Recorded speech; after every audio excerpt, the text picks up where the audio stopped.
ठीक है ना। हम वाक्य को शुद्ध करना या वाक्य के बारे में जानना, इन सब बातों के बारे में बातचीत करेंगे। लेकिन मेरा व्यक्तिगत मत है कि वाक्य शुद्धि के बारे में कुछ समय के बाद हम बातचीत करेंगे। पहले वाक्य होता क्या है वो समझने का प्रयास करते हैं, ठीक है। क्योंकि बिहार की बहुत सारी परीक्षाएं ऐसी हैं जहां वाक्य, उपवाक्य या सरल वाक्य किसे कहते हैं, संयुक्त वाक्य क्या है, मिश्र वाक्य क्या है, इस तरीके के सवाल हमने देखे हैं। तो क्यों ना पहले वाक्य समझने, वाक्य समझने के बाद फिर समझ लेंगे वाक्यों की शुद्धि, कि वाक्यों को शुद्ध कैसे करें। ठीक, बफरिंग हो रही है, बफरिंग हो रही है। तो साइंस वाले इस टीचर को बोलिए ना पढ़ाने के लिए, ठीक है, मैं टीम से बात करता हूँ, ठीक है ना, मैं आज ही टीम से बात करता हूँ, ठीक है, आज ही टीम से बात करता हूँ, ठीक है ना। ओके, चलिए ऑल क्लियर। एक टॉपिक है जी हमारा, जिस टॉपिक का नाम क्या है, जिस टॉपिक का नाम है वाक्य। टॉपिक का नाम क्या है वाक्य। पहले वाक्य समझने का प्रयास करते हैं, फिर वाक्यों को शुद्ध करने के तरीकों को देखे जाने का प्रयास करेंगे। वाक्य जो है ना, शायद हमने पढ़ा होगा, जब हमने वर्णमाला पढ़ी होगी तब हमने पढ़ा था कि भाषा की सबसे बड़ी इकाई है। इसके बारे में तो हमने इस तरीके से पढ़ा होगा कि जब सर हम वर्णमाला पढ़ रहे थे तो हमने देखा था सबसे पहले इंसानों ने बोलना सीखा तो ध्वनि सबसे छोटी इकाई है, उसको लिखित रूप दे दिया गया तो सर इसी को वर्ण कह दिया गया। इससे बड़ी जो इकाई बनी थी सर वो बनी थी अक्षर। अक्षर से बड़ी इकाई को सर हम शब्द कह रहे थे, शब्द को ही सर हमने पद का नाम दिया था। इससे बड़ी जो इकाई बनी थी सर वो बनी थी पदबंध, और पदबंध भी अपने आप में जटिल टॉपिक है, इस पर भी हम बातचीत करेंगे। इससे बड़ी जो इकाई बनी थी वो बनी थी उपवाक्य, उपवाक्य से बड़ी जो इकाई बनी सर वो बनी थी हमारी वाक्य, ठीक है ना। आज हम वाक्य पढ़ना है, यानी अगर हम इसको वर्ण कह रहे थे तो ये अक्षर था, ये शब्द था। इससे बड़ी जो इकाई बनती है वो सर पदबंध, उपवाक्य और वाक्य बनता है, पदबंध, उपवाक्य, वाक्य। तो वाक्य पढ़ेंगे ना, वाक्य से पहले जस्ट इकाई है उपवाक्य, क्या है उपवाक्य, तो दोनों को साथ ही साथ समझने का प्रयास करते हैं, ठीक। वाक्य तो भाषा की सबसे बड़ी इकाई है। कैसी इकाई है गुरुजी? आप ध्वनि बोल रहे हैं, ध्वनि सुनाई पड़ रहा है। गुरुजी आप ध्वनि बोल रहे हैं, ध्वनि सुनाई पड़ रहा है, ठीक है ना। गुरुजी आज टेस्ट लेने वाले थे, नहीं आज नहीं, सैटरडे को 4 टॉपिक का टेस्ट है, संधि समास उपसर्ग प्रत्यय। आज नहीं टेस्ट, सैटरडे को है, ठीक है संजीत जी, ठीक है। मैं ध्वनि बोल रहा हूँ, आपको ध्वनि सुनाई दे रहा है, ये भी ठीक है, चलिए ठीक है। अब देखो, अब तो आपसे लपेटते रहो ध्वनि, अब थोड़ी देर के बाद हम करेंगे, ठीक है ना। कि 07 नंबर किसका है, या फिर ध्वनि का ही है क्या 7 नंबर, या फिर 11 है, 7 है कि 11 है मुझे नहीं पता अभी, क्योंकि मैं मैच में उतना ज़्यादा सक्रिय नहीं हूँ, इसलिए तहे दिल से सवाल करती हूँ, क्योंकि मुझे मैच में उतना इंटरेस्ट, हाँ जब इंडिया पाकिस्तान का मैच होता है तब तो हमें देखना आवश्यक है उसको, लेकिन वैसे इंटरेस्ट मुझे अभी 11 खिलाड़ियों के नाम भी नहीं पता होंगे कि कौन कौन से हैं,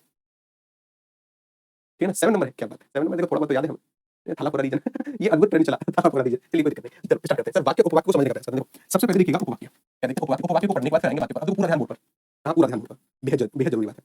इस उपवाक्य वास्तविक रूप से कैसे कहते हैं, देखो मैंने एक वाक्य लिखा, राम घर आया, ये क्या है सर, ये इसको मैंने पहला नंबर दिया और कह दिया कि सर ये वाक्य है एक, ठीक है ना, ये सब पहले नंबर का वाक्य है, वाक्य है राम घर आया, ठीक। अच्छा मैंने लिखा राम सो गया, ये सर दूसरे नंबर का वाक्य और ये भी एक वाक्य है, तो पहले वाला भी वाक्य है, दूसरे वाला भी वाक्य है, ठीक।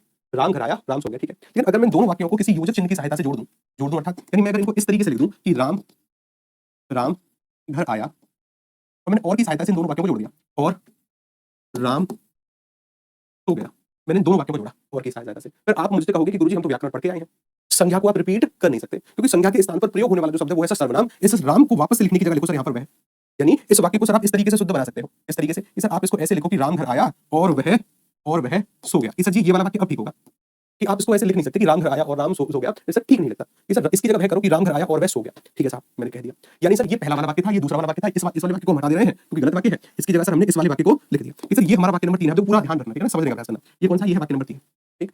ये भी वाक्य था, ये भी वाक्य था, ये भी वाक्य है, लेकिन इस वाले वाक्य में ना ये जो ऊपर लिखा हुआ वाक्य है ये भी प्रयुक्त हुआ है। ये जो ऊपर लिखा हुआ जो अपने आप में पहले वाक्य था वो यहाँ पर प्रयुक्त हुआ, और ये जो बनने वाला पूरा सेंटेंस है सर ये भी वाक्य है। तो इस वाक्य में प्रयुक्त हुए छोटे वाक्य को उपवाक्य कहते हैं। बात पहले पड़ी कि सर जी वो अपने आप में वाक्य था, वो भी अपने आप में वाक्य था, इनको जोड़कर मैंने एक अपने आप में वाक्य बनाया, ये तीसरे नंबर का वाक्य था। इस वाक्य में प्रयुक्त छोटे वाक्य को या वाक्यांश को हम क्या बोलते हैं, उपवाक्य। पहले इसको समझने का प्रयास करना है कि उपवाक्य क्या है, ठीक है ना।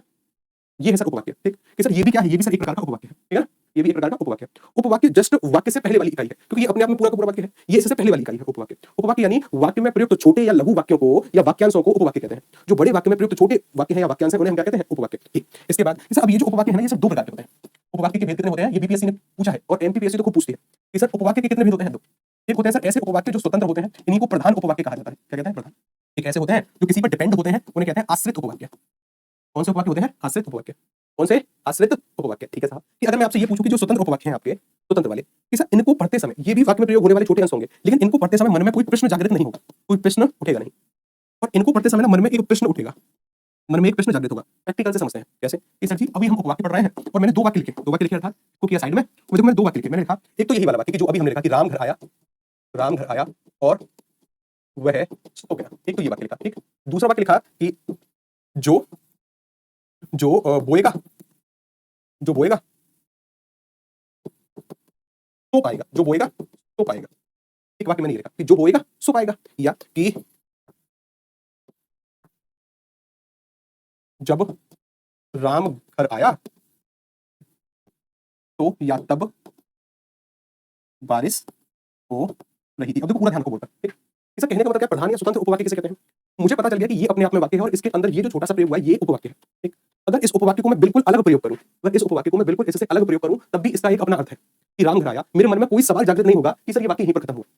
मेरे मन में कोई भी प्रश्न उठेगा नहीं कि राम घराया, ठीक है सर। लेकिन अगर मैं इसे पढ़ूं, इसे मैं अलग तरीके से प्रयोग करूं इसको, और मैं इसको कहूं कि भाई जो बोएगा, तो मन में एक सवाल जगेगा, तो मन में एक प्रश्न आएगा, तो क्या हुआ? जो बोएगा तो आगे क्या होगा? तो जहां से मन में प्रश्न उठे तो वह आश्रित उपवाक्य है। जैसे मैंने कहा जब राम घर आया, अगर आप इसको अकेला प्रयोग करोगे तो आपके मन में एक सवाल आएगा, भाई जब राम घर आया तब हुआ क्या? जब हुआ क्या? लेकिन इसको अलग, बिल्कुल अलग अगर आप प्रयोग करोगे ना, तो मन में कोई सवाल की स्थिति नहीं रहेगी। ये स्वतंत्र उपवाक्य है और ये किसी पर डिपेंड है। इसको आगे कुछ चाहिए, ठीक है ना, इसको आगे कुछ आवश्यकता है, मन में एक प्रश्न जगा, प्रश्न को पूरा करने के लिए आगे सेंटेंस चाहिए, ये आश्रित है। ये क्या है? आश्रित। अब सर इतनी सी बात समझने के बाद कि स्वतंत्र उपवाक्य और आश्रित उपवाक्य होते हैं, यहाँ से एक और सवाल जगता है। एक और सवाल क्या? कि ये जो आश्रित उपवाक्य है ना, ये 3 प्रकार के होते हैं। एक होते हैं संज्ञा आश्रित उपवाक्य, संज्ञा आश्रित। एक होते हैं सर विशेषण आश्रित उपवाक्य, विशेषण आश्रित उपवाक्य। और एक होते हैं सर क्रिया विशेषण आश्रित उपवाक्य, क्रिया विशेषण आश्रित उपवाक्य, ठीक है ना। कि सर जी ये वाले जो वाक्य हैं संज्ञा आश्रित है, विशेषण और क्रिया विशेषण, यानी इसके भी अलग से 3 भेद होते हैं। एक बार फटाफट से बताकर फिर से आ रहा हूं कि अभी तक देखो हमने किया क्या, कुछ खास नहीं किया है, लेकिन जितना भी किया है ना उसको भूल गए तो जितनी भी मेहनत है सब कुछ बेकार चली जाएगी। देखो ध्यान से समझो। सबसे पहले सर हमने देखा कि भाषा की सबसे बड़ी इकाई क्या है? वाक्य। हम वाक्य पढ़ने के प्रोसेस में हैं, और वाक्य जब हम पढ़ रहे हैं तो उससे पहले पता चलता है कि वाक्य बनते हैं उपवाक्यों से। वाक्य से छोटी इकाई है उपवाक्य, तो क्यों ना पहले इसी को कवर करें। तो हमने देखा कि अगर ये अलग अलग वाक्य हैं, इनको जोड़कर एक योजक चिन्ह की सहायता से मैंने एक और वाक्य का निर्माण किया, तो इसमें प्रयुक्त हुए छोटे वाक्य या लघु वाक्य या वाक्यांश, इनको उपवाक्य कहते हैं। यानी किसी विस्तृत या बड़े वाक्य में प्रयुक्त वाक्यांश या छोटे वाक्यों को हम क्या कहते हैं? उपवाक्य। उपवाक्य के बारे में जैसे ही हमें पता चला, फिर हमने देखा कि सर उपवाक्यों के 2 भेद होते हैं। सीधे फैक्चुअल सवाल, उपवाक्य के कितने भेद होते हैं? 2, स्वतंत्र और आश्रित। अंतर क्या है? कोई भी उपवाक्य को पढ़ने पर अगर मन में आगे प्रश्न ना उठे, जैसे मैंने कहा राम घर आया और बस हो गया, ये कंप्लीट एक वाक्य है, इसमें से अगर मैं इस उपवाक्य का प्रयोग करूंगा तो मेरे मन में कोई भी प्रश्न नहीं आएगा कि ठीक है भाई राम घर आया बस। लेकिन जहां पर प्रश्न उठे फिर वही स्थिति आश्रित की हो जाएगी। जैसे मैंने कहा जो बोएगा, अब जो बोएगा को मैं बिल्कुल अलग से प्रयोग करूं तो मन में एक सवाल जागृत होगा, तो क्या होगा? आगे क्या होगा? ठीक है ना, कि जब राम घर आया तब क्या हुआ? ये मेरे मन में प्रश्न जगा, जहां से भी प्रश्न रहेगा वो आश्रित उपवाक्य है। आश्रित उपवाक्य के अलग से 3 भेद होते हैं, संज्ञा आश्रित, विशेषण आश्रित और क्रिया विशेषण आश्रित। यहां तक बात कर ले पड़ेगी। एक स्टेप और आगे चल रहा है। मुझे पता है कि थोड़ी सी नई बातें होंगी, लेकिन समझना एक विद्यार्थी का उद्देश्य है। बिल्कुल आसान, बिल्कुल सरल माध्यम से हम आगे बढ़ रहे हैं। आज तभी थोड़ी सी नासाज है हमारी, ठीक है ना, तो थोड़ी बहुत दिक्कत हो तो संभालना, ठीक है ना। ठीक, बात कर ले पड़ेगी, हाथ खड़ा करो। किसको कर ले पड़ेगी? डाउट है तो अभी सॉल्व करो।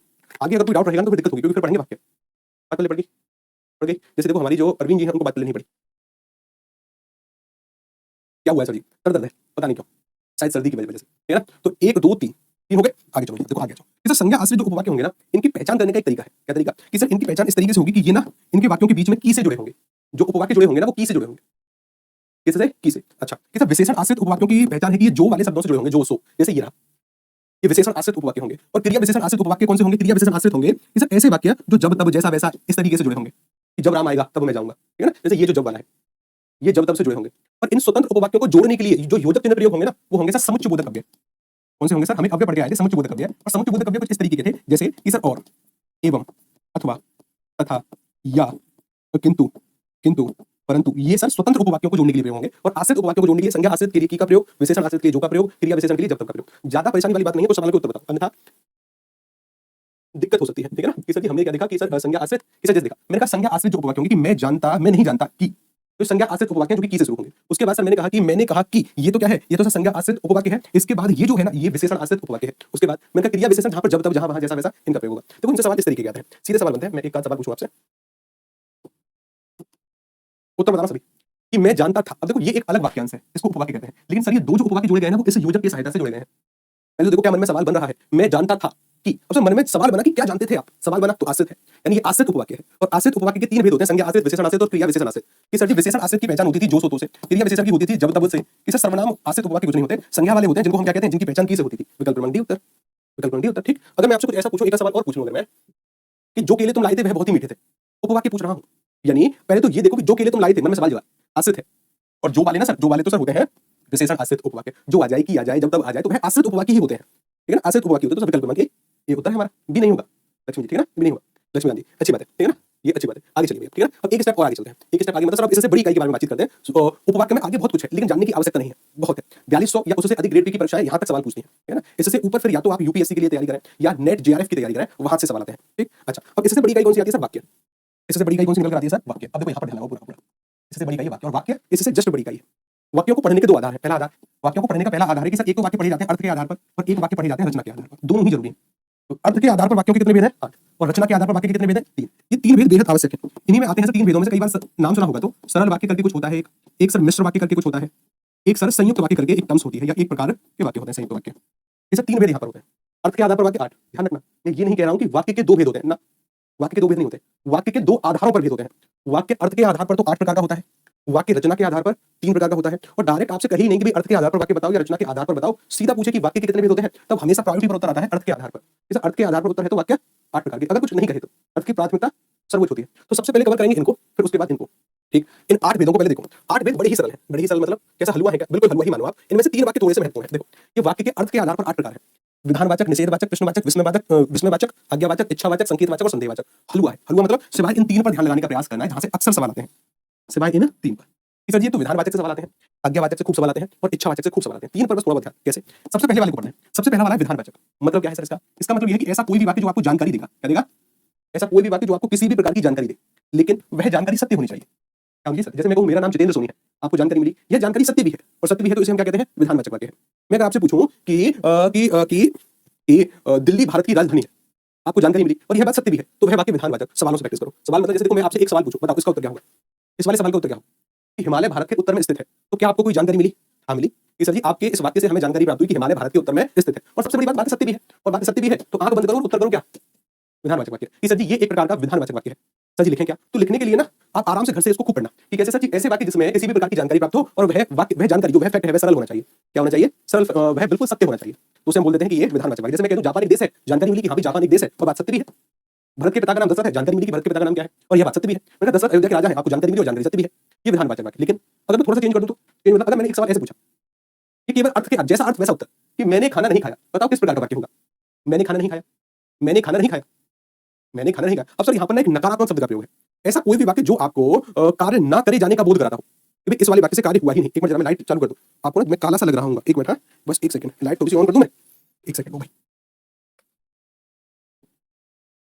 अब ठीक है, अब लाइट जल गई भाई, ठीक है ना? अब लाइट जल गई, ठीक है। चलो जी, जैसे मैंने कहा कि जहां से किसी भी कार्य के ना होने का बोध होता हो, इस प्रकार के वाक्य को कहते हैं निषेधात्मक वाक्य। क्या कहते हैं? निषेधात्मक। 20 इसका उत्तर होगा। मतलब सर ये है कि सर निषेधवाचक वाक्य किसे कहते हैं? जिन वाक्यों से कार्य के ना होने का भाव प्रकट हो कि भाई कार्य के ना होने का वाक्य, कार्य नहीं हुआ कि मैंने पानी नहीं पिया, नहीं पिया तो नहीं पिया, कार्य नहीं हुआ, नहीं हुआ तो निषेधवाचक वाक्य है, नहीं हुआ कार्य। ठीक, एक और सवाल मैं अगर आपसे पूछूं भरत के पिता कौन है, किस प्रकार का वाक्य होगा? ये सब हलवा है। केवल 3 पर विशेष करके ध्यान रखना है, विधानवाचक, आज्ञावाचक और इच्छावाचक। अक्सर आते हैं सवालों से भरत के पिता कौन है, तो सर आप एक सवाल पूछ रहे हैं, सवाल पूछ रहे हैं, मैंने अंत में क्वेश्चन मार्क देखा, क्वेश्चन मार्क देखा, मैंने कर दिया विकल्प सी उत्तर। इतना तो कॉमन सेंस ही है, कर दिया सी उत्तर। इसी है इसका उत्तर। यानी प्रश्नवाचक वाक्य था जिन वाक्यों से जिसके द्वारा किसी भी प्रकार का कोई भी प्रश्न किया जाएगा वह प्रश्नवाचक वाक्य है। कोई भी सवाल कि पिता क्या है पूछना मत कि पिता क्या होता है, ना ना ना, तुरंत जूता उड़ता हुआ आएगा कि बोलने की तमीज नहीं है। हालांकि वाक्य गलत है, पिताजी कहाँ है हम लिखना चाह रहे थे लेकिन कंप्यूटर जी ने ना कुछ और लिख दिया। हमने लिखा था पिताजी कहाँ है, हम सवाल पूछ रहे हैं कि कहाँ है, तो कहाँ है प्रश्नवाचक वाक्य है। ठीक, एक और सवाल देखो, अगर मैं आपसे ऐसे पूछूं कृपया बैठ जाइए, अब देखो ध्यान रखना, एक हमारा टर्म्स होता है जिसे हम कहते हैं आज्ञावाचक। यहाँ ध्यान लगाना है, ठीक है ना? आज्ञावाचक जिसको समझना है। आज्ञा का मतलब सर आज्ञा तो होता ही है कि मैंने कहा कि मेरे लिए एक गिलास पानी लेकर आओ, मैंने आज्ञा दी। कोई किसी भी व्यक्ति को जब कोई आज्ञा मिलती है ना तो वह वाक्य आज्ञावाचक के अंतर्गत होते हैं। लेकिन जब आप किसी से प्रार्थना करो, क्या करो? जब आप किसी से प्रार्थना, कृपया शांति बनाए रखिए, अब मैं प्रार्थना कर रहा हूँ, ये वाले वाक्य भी आज्ञावाचक के अंतर्गत आते हैं। कृपया बैठ जाइए, भाई और बहनों कृपया मेरी बात पर ध्यान दीजिए। तो जहां से किसी भी प्रकार की कोई भी प्रार्थना की जाएगी, इस तरीके के वाक्य भी साथ, जहां से किसी भी प्रकार का कोई भी अनुरोध किया जाएगा, क्या किया जाएगा? कोई भी अनुरोध। इन 3 कैटेगरी को ध्यान में रखना है।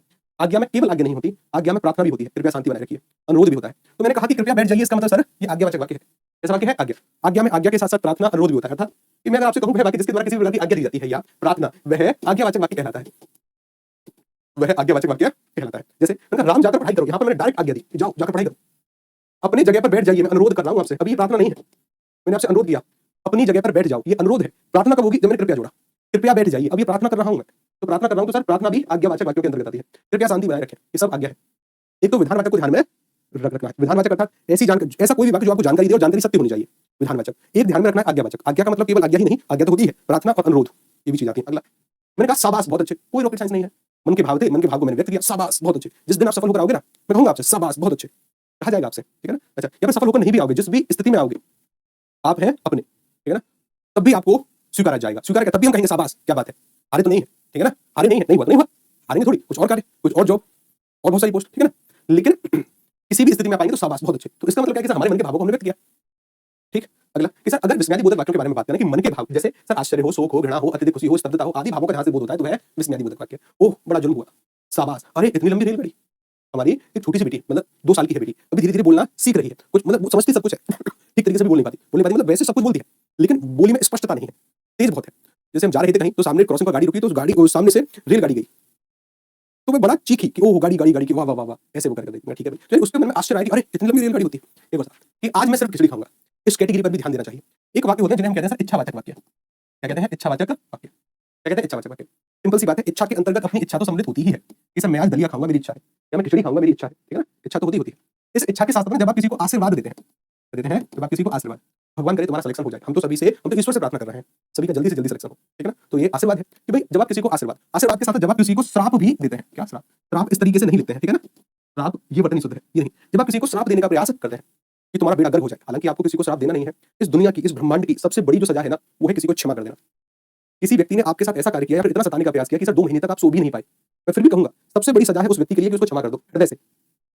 मेरा यकीन मानना कि आपने तो उसको क्षमा किया है, ये प्रकृति, ये सृष्टि उसको क्षमा नहीं करती। जितना दंड आप उसके लिए सोचकर बैठे हैं ना, इस प्रकृति ने उससे 1000 गुना दंड उसके लिए निर्धारित कर रखा है, इंतजार करो। लेकिन अगर आप उसे क्षमा कर रहे हो ना, तो इस भाव से नहीं कि प्रकृति इसको दंड देगी। सामने अगर वह व्यक्ति आए तो सर आप अपने दांत पीस रहे हो कि यही वो व्यक्ति है, ना ना ना, हृदय से क्षमा मतलब कि अगर सामने वह आपके व्यक्ति आ भी रहा है तब भी कोई प्रभाव ही नहीं पड़ा आप पर, मन में कोई भाव नहीं आया, है ना? इस स्तर से अगर आप क्षमा कर रहे हो तो ये प्रकृति उसे कभी क्षमा नहीं करती। जितना दंड आप सोचकर बैठे हैं उससे ज्यादा उसके लिए निर्धारित है, ठीक है ना? ध्यान रखना। अगर कोई व्यक्ति बार-बार आपको सताने का प्रयास करे, आपने किसी को 1 बार क्षमा किया, 2 बार क्षमा किया, फिर हम एक समय के बाद तो भगवान श्री कृष्ण ने भी हथियार उठा लिए थे। किसी को बार-बार क्षमा करना भी गलत बात है। बार-बार क्षमा करने से उस व्यक्ति की उद्दंडता बढ़ती है। बार-बार क्षमा भी नहीं, फिर एक ही बार होगा। वार मतलब कि फुल ताकत से वार, ताकि उसकी 7 पुश्तें याद रखें कि हाँ, किसी से दुश्मनी ली तो हमारे साथ ये हुआ। पहला ही बार जितनी भी ताकत है सब झोंक दो। झोंक दो मतलब मैं बहुत सारे व्यक्तियों को जानने का प्रयास, बहुत सारे व्यक्तियों को कि नहीं भाई फलाने व्यक्ति को कॉल मत करो, अभी उतनी बड़ी बात नहीं हुई है, उन व्यक्ति की सहायता नहीं। ना, ना, ना, पहला ही बार पूरी जुगाड़ के साथ, पूरे जितनी भी ताकत है आप में, उस ताकत के साथ पहला प्रहार। ये ध्यान रखिए। अगर कोई बार-बार क्षमा करने से नहीं मान रहा तो, लेकिन फिर भी क्षमा सबसे उत्तम सजा है, ठीक है ना? अगर आप किसी को क्षमा करते हैं ना तो सामने वाला पक्ष ग्लानि से भरता है, ठीक है ना? ग्लानि मतलब उसको अपने आप पर फिर शर्म आती है कि मैंने इसके साथ ऐसा किया और इसने मेरे साथ पता नहीं क्या कुछ किया। मैं आपको कहानी सुनाऊंगा अंत में, ठीक? तो अभी के लिए ना इच्छावाचक वाक्य, इच्छा, आशीर्वाद और श्राप। इच्छा, आशीर्वाद और श्राप। इसमें मैंने कहा आज मैं सिर्फ खिचड़ी खाऊंगा, ये मेरी इच्छा है। अगर मैं किसी को श्राप भी दूंगा वो भी मेरी इच्छा, किसी को मैंने आशीर्वाद दिया वो भी मेरी इच्छा। तो ये सब इच्छावाचक वाक्य है, ठीक है ना? ध्यान रखिएगा। ये सब ध्यान रखिएगा। जिन वाक्यों में किसी इच्छा, आकांक्षा या आशीर्वाद का बोध होता है वो उन्हें इच्छावाचक वाक्य कह देते हैं। भगवान करे सब सकुशल वापस आ जाए, तो मैं सर ईश्वर से कुछ कह रहा हूं, ठीक है ना? कि भगवान करे सब कुछ सकुशल वापस आ जाए। मैं आज सिर्फ खिचड़ी खाऊंगा, ये मेरी इच्छा है। भगवान करे तुझे बुरी मौत मिले, ना ना ना, किसी को नहीं बोलना है। भगवान करे तुझे बुरी मौत मिले, तो ये एक श्राप की कैटेगरी है, ये भी इच्छावाचक वाक्यों के अंतर्गत आती है। ठीक, बस 3 ही वाक्यों पर ध्यान देने का प्रयास हमें करना था। एक तो विधान, एक आज्ञा और एक इच्छा। विधान में कोई भी किसी भी प्रकार की जानकारी सत्य होनी चाहिए। आज्ञा में आज्ञा होती है, प्रार्थना होती है, अनुरोध होता है। इच्छा में मन की इच्छा, आशीर्वाद और श्राप। अगला सवाल, अगर हम थोड़ा और तेज चलते तो बस नहीं छूटती। उत्तर बताओ किस प्रकार का वाक्य है, ठीक है ना? अगर हम थोड़ा और तेज चलते तो बस नहीं छूटती। तो एक तरफ मैं कह रहा हूं कि अगर हम थोड़ा और तेज चलते तो यह कार्य नहीं होता, तो क्या सर आज्ञा, इच्छा, क्या मैंने संकेत किया है कि मैंने मन के भावों को बता दिया है? नहीं सर, संकेत किया है आपने कि अगर वर्षा होती तो फसल अच्छी होती, तो आपने संकेत किया कि अगर ऐसा होता तो ये कार्य होता। अगर हम थोड़ा और तेज चलते तो बस नहीं छूटती। विकल्प क्रमांक सी इसका उत्तर है। विकल्प क्रमांक सी मतलब किसी भी वाक्य में जब, तब, जैसा, वैसा, मतलब जिस भी प्रकार का संकेत आपको दिखाई देगा। जिन वाक्यों में किसी भी प्रकार के संकेत का बोध होगा वह संकेतवाचक। अगर बारिश अच्छी होती तो फसल भी अच्छी होती, संकेत किया कि बारिश अच्छी नहीं हुई साहब। अगर तुम आज जल्दी उठ जाते तो स्कूल के लिए लेट नहीं होते, ये सभी संकेत है कि अगर जल्दी उठते तो स्कूल के लिए लेट नहीं होते। इसके बाद एक और कैटेगरी आती है जिसे हम बताओ, आज मौसम बिगड़ सकता है, आज मौसम बिगड़ सकता है, आज मौसम बिगड़। अब देखो ध्यान रखना कि आपने संकेत किया है कि आपने संदेह व्यक्त किया है, ध्यान से, है ना? क्योंकि नाम बड़े ही मिलते जुलते से हैं, नाम मिलने के चक्कर में गलती ना हो जाए बस, ठीक है ना? कि सर जी संदेह की संकेत की गया है, नहीं संकेत थोड़ी है कि अगर ऐसा होगा तो वैसा नहीं होगा। ये तो केवल संदेह है। संदेह की सर सारी संभावना है कि शाम को मौसम बिगड़े। यही 8 वाक्य थे अर्थ के आधार पर, यानी जो हमने अर्थ के आधार पर वाक्यों के बारे में हम बातचीत कर रहे थे ना, वो अर्थ के आधार पर वाक्य यही है। विधानवाचक वाक्य जानकारी मिले वो भी सत्य होनी चाहिए। आज्ञावाचक वाक्यों के अंतर्गत सर एक तो आज्ञा होनी चाहिए, ध्यान रखिएगा। आज्ञा के साथ जब आप किसी से प्रार्थना करते हैं या जब आप किसी से अनुरोध करते हैं, क्या करते हैं? अनुरोध। इसके बाद इच्छावाचक वाक्य। इच्छावाचक वाक्य में सर एक इच्छा ही आप पर हावी होती है, मतलब आपकी इच्छा, या फिर जब आप किसी को आशीर्वाद देने के लिए कुछ बोलते हैं, किसी को आशीर्वाद देते हैं, या जब आप किसी को शाप भी देते हैं, वो भी वाक्य इच्छावाचक। एक बार फिर से, विधानवाचक जानकारी, निषेधवाचक कार्य करना होना, प्रश्नवाचक जहां से कोई सवाल पूछें, विस्मयबोधक किसी भी भाव का उल्लेख, इच्छावाचक इच्छा, आशीर्वाद, श्राप, आज्ञा, प्रार्थना, अनुरोध, संकेतवाचक अगर ऐसा होगा तो वैसा होगा, संदेह, अच्छा रुको, ये है सर संकेत मतलब अगर ऐसा होगा तो वैसा, संदेह, काश वह घर आ जाए, शायद आज वर्षा हो, ठीक है ना? जैसे आपको संदेह हो, ठीक है ना? इस स्थिति को बोलते हैं संदेह। तो अर्थ के आधार पर 8 वाक्य कवर हो गए। डन? कोई डाउट है तो पूछो, अन्यथा फिर चलते हैं रचना के आधार पर 3 भेद और बचे हैं। अभी तो सर हमने इसको इस तरीके से पढ़ा कि अर्थ के आधार पर जो हम वाक्य पढ़ रहे थे ना साहब, ये थे 8। अभी इससे खूब सवाल आते हैं, बताइए सरल वाक्य कौन से हैं, मिश्र वाक्य कौन से हैं, या संयुक्त वाक्य कौन से हैं? ओके, कवर हो गए साहब, ठीक है ना? 1 अंक कवर अपना। इसके बाद एक का सवाल यहाँ से कई बार फंसता है। अगर आप किसी ऐसी परीक्षा में बिहार दरोगा या कांस्टेबल या यूपी एसआई या एमपी, इन किसी परीक्षाओं में अगर आपकी इच्छा है तो कम से कम 2 से 3 सवाल इस ही कैटेगरी से होते हैं, ठीक है ना? बिहार दरोगा का तो मुझे उतना आइडिया नहीं है अभी, क्योंकि शायद मैंने उतना अच्छे से मूल्यांकन नहीं किया कि इस कैटेगरी से सवाल देंगे, लेकिन एक का सवाल तो होता है, ठीक है ना? यूपी में कम से कम 2 से 3 सवाल होते हैं, ठीक है? तो ध्यान रखना, अच्छी कैटेगरी है। एक है सरल वाक्य, और सरल वाक्य, मिश्र वाक्य और संयुक्त वाक्य। और अभी मैं इसको शुरू कराना नहीं चाह रहा, क्यों? क्योंकि ये 10-15 मिनट में होगा नहीं, ये 10-15 मिनट में होगा, लेकिन वो फिर शॉर्ट ट्रिक से होगा। पढ़ेंगे कम से कम ये आधे घंटे का टॉपिक है। मैथ की क्लास है अभी, इसके बाद मैथ की क्लास है। आज मैथ की क्लास लगी हुई है आपकी? मैथ की क्लास लगी हुई है? लगी हुई है भाई साहब, फिर तो नहीं भाई, ठीक है ना, फिर नहीं, फिर इस टॉपिक को छेड़ने की भी जरूरत नहीं हम करेंगे। वैसे आज मेरा प्लान था कि आपको वाक्य, और हालांकि हम खूब गति से चले हैं, मैंने आपसे बातचीत उतनी ज्यादा नहीं करी। आज प्लान था कि एक तो आपको विराम चिन्हों के बारे में जानकारी दें। कोई विराम चिन्ह कौन कौन से होते हैं कि सर ये अल्प विराम चिन्ह, अर्ध विराम चिन्ह कब कहाँ पर कौन सा आएगा, अल्प विराम चिन्ह के 8-10 नियम है कि पत्र लेखन में, शब्द युग्म में, क्रिया विशेषण में, या फिर किंतु परंतु इसलिए जहां पर भी ऐसे शब्द आते हैं इनसे पहले अल्प विराम चिन्ह का प्रयोग करना अनिवार्य है। जैसे तारीख में कहां प्रयोग होगा, उद्धरण से पूर्व कहां प्रयोग होगा, ये सभी के सभी गुरु कामता प्रसाद के द्वारा ना 22 विराम चिन्ह बताए गए हैं। तो इन 22 विराम चिन्हों को अगर समय मिलेगा ना तो कल पढ़ेंगे, कब पढ़ेंगे, कल पढ़ेंगे साहब, मतलब 22 नहीं 20 विराम चिन्ह है, माफी चाह जाऊंगा, 22 ना भाषाएं रटी हुई थी, तो 20 विराम चिन्ह है, 20 विराम चिन्हों को हम पढ़ेंगे कल वाली क्लास में। अभी के लिए अगर आपको कोई सवाल है या कुछ पूछना है, कोई भी डाउट है, मैं एक जरा चेयर ले लूं अपनी, अब पूछो। तो भाई ये हो गया जी हमारा फोन, अब पूछो भाई, मुझे कहानी कहानी अरे हाँ, कहानी सुनाऊंगा आपको, एक कहानी सुनाओ कि क्षमा वाली बात या फिर उस वाली बात से कहानी याद आई, मुझे कहानी सुनाओ। कहानी के लिए तो एकदम ऐसे तैयार की गुरुजी, बस कहानी सुनाओ तो आप, ठीक है, ये पढ़ाई गई अलग, पहले कहानी सुनाओ। तो कहानी सुनना भी अच्छी बात है, लेकिन ध्यान से सुनिए। कहानी नहीं, वो किस्सा है, जीवन का ही एक किस्सा। मैं आपको एक बात बताऊं, हम में से बहुत सारी छात्राएं ऐसी होंगी जिनका विवाह हो चुका होगा और घर वाले ना शायद पढ़ने में अड़चन डाल रहे होंगे, या बहुत सारे काम होंगे, या अलग अलग प्रकार की जिम्मेदारी होंगी, या कई बार चिड़चिड़ापन होगा कि सर जी हम पढ़ नहीं पा रहे, बहुत सारी। तो कहानी सुनाओ। कहानी क्या, जब हमारी शादी हुई, शादी होने के बाद हमारी धर्मपत्नी जी को ऐसा लगा कि हमारी माता जी के द्वारा उन्हें ज्यादा काम सौंपे जा रहे हैं, ज्यादा परेशान किया जा रहा है। ये भी बात सही है। अब वो कुछ समय के लिए तो कार्य करती नहीं, चीज करती नहीं। एक दिन उन्होंने मुझसे कहा, कम से कम 6 से 8 महीने के बाद शादी होने के लगभग, तो माँ को तो जलन होगी भाई, ये स्वाभाविक सी बात है, ये इंसानी। तो वो मुझसे बोली कि उनकी सेवा कर रही है।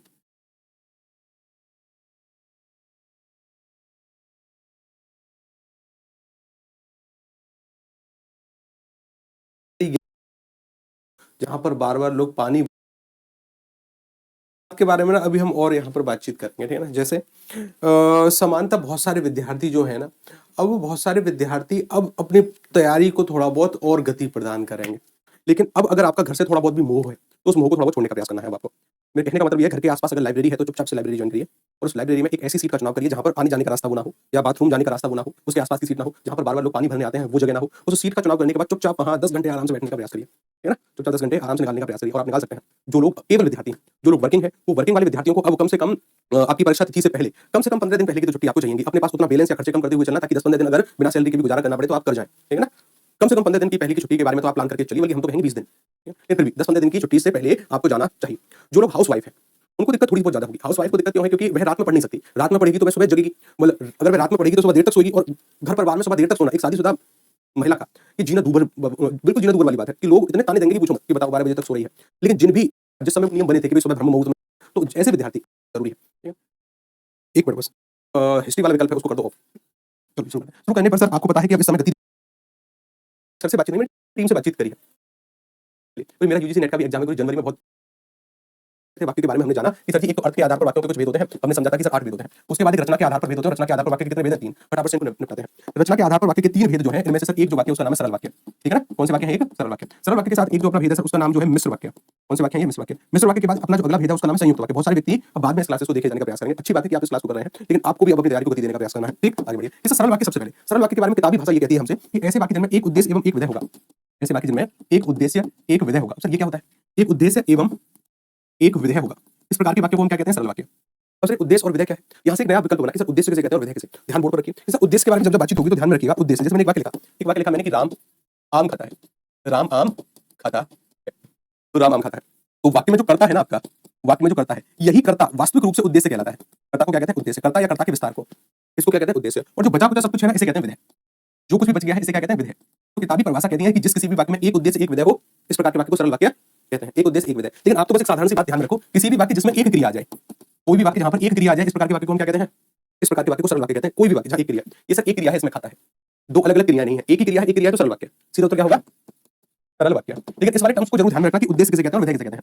उद्देश्य कहते हैं कर्ता एवं कर्ता के विस्तार को। कर्ता का विस्तार अर्थात अगर मैं लिखूं कि भाई रामू का भाई राम आम खाता है, तो ये जो है ना, ये तो है कर्ता कि राम आम खाता है, ये है फिर कर्ता का विस्तार, ये पूरा फिर उद्देश्य कहलाएगा। और क्रिया एवं क्रिया का विस्तार विधेय कहलाए जाने का प्रयास करता है कि सर क्रिया है और क्रिया का विस्तार, फिर उसको हम बोलते हैं विधेय। कर्ता और कर्ता के विस्तार को क्या बोलते हैं? उद्देश्य। ध्यान रखिएगा। ठीक, आगे चलो कि सर मिश्र वाक्य। ध्यान रखिएगा, कल हमने आश्रित वाक्य पढ़े थे, आश्रित उपवाक्य पढ़े थे कि ऐसे उपवाक्य जिनको पढ़ने पर हमारे मन में एक प्रश्न जागृत होता है कि बड़े वाले वाक्य के अंतर्गत प्रयोग होने वाले जो छोटे उपवाक्य हैं ना, उनमें से कुछ ऐसे वाक्य हैं कि जो हमारे मन में प्रश्न जागृत करते हैं। जैसे जो बोओगे सो काटोगे। अगर मैं केवल जो बोओगे को करूं ना, पढ़ूं, तो मेरे दिमाग में सवाल आएगा कि जो बोओगे आगे क्या होगा, आगे क्या होगा, तो प्रश्न आएगा। जहां पर आश्रित उपवाक्य होते हैं, कि सर आश्रित उपवाक्य जिस किसी भी वाक्य में होंगे वो सभी के सभी मिश्र वाक्य होते हैं। जहां पर भी आश्रित उपवाक्य आ गए, 3 प्रकार के पढ़े थे, संज्ञा विशेषण और क्रिया विशेषण। पूरा ध्यान बोर्ड पर कि सर जी एक इसकी शॉर्ट ट्रिक और बनती है कि किसी भी वाक्य में आप तो बस एक मित्र का नाम ध्यान में रखिए, मित्र है मिश्रा जी। मिश्रा जी को ध्यान रखो।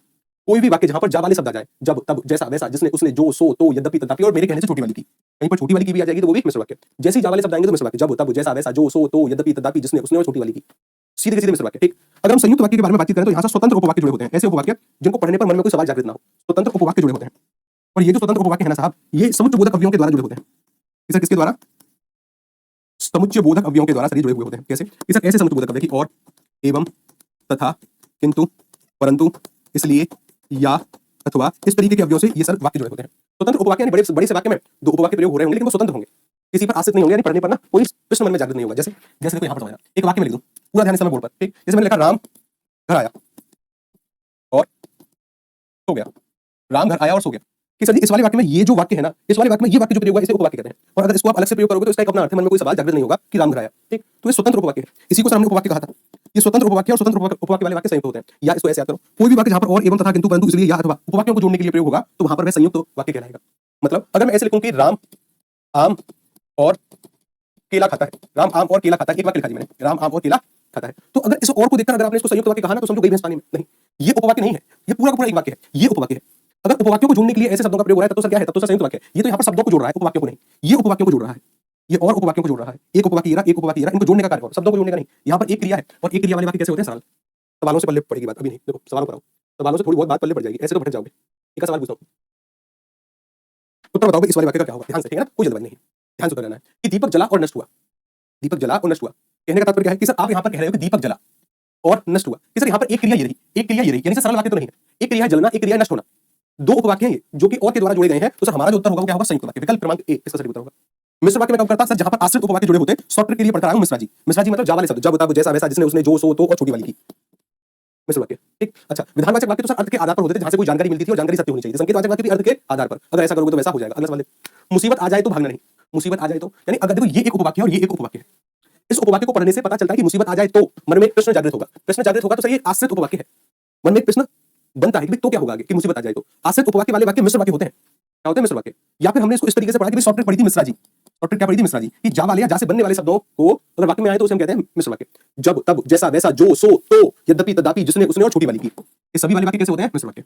विकल्प क्रमांक सी। अगला सवाल, मैंने पूछा जब तक तुम आओगे नहीं तब तक वह नहीं जाएगा, जब तक तुम आओगे नहीं तब तक वह नहीं जाएगा, किस प्रकार का वाक्य है? कि सर ये आश्रित उपवाक्य कि जब तक तुम आओगे नहीं तो क्या हो, तो क्या होगा आगे? आश्रित उपवाक्य मिश्र वाक्य होते हैं। या फिर मिश्रा जी, जब तब जैसा वैसा जिसने उसने जो सो तो यद्यपि तथापि छोटी वाली की, आश्रित उपवाक्य मिश्रित वाक्यों को जन्म देने का प्रयास करते हैं। विकल्प क्रमांक 30 का सही उत्तर। एक और सवाल देखो, यदि कागज होता तो राधा अवश्य पड़ती। तो सर यहाँ पर एक क्रिया ये रही, एक क्रिया ये रही, यानी सर ये दो उपवाक्य हैं जो कि सर एक आश्रित, मतलब ये आश्रित उपवाक्य है। आश्रित उपवाक्य वाला ना मिश्र वाक्य की कैटेगरी में क्वालीफाई होता है। ये मिश्र वाक्य, और मिश्र वाक्य तो है, सबकी बात है, लेकिन ये मिश्र वाक्य हमने मिश्रा जी को पढ़ा जो सो तो, इसका तो क्या होगा? डी। अगला सवाल देखो, विद्यालय की शोभा वही बढ़ा सकता है जो अनुशासन में रहे।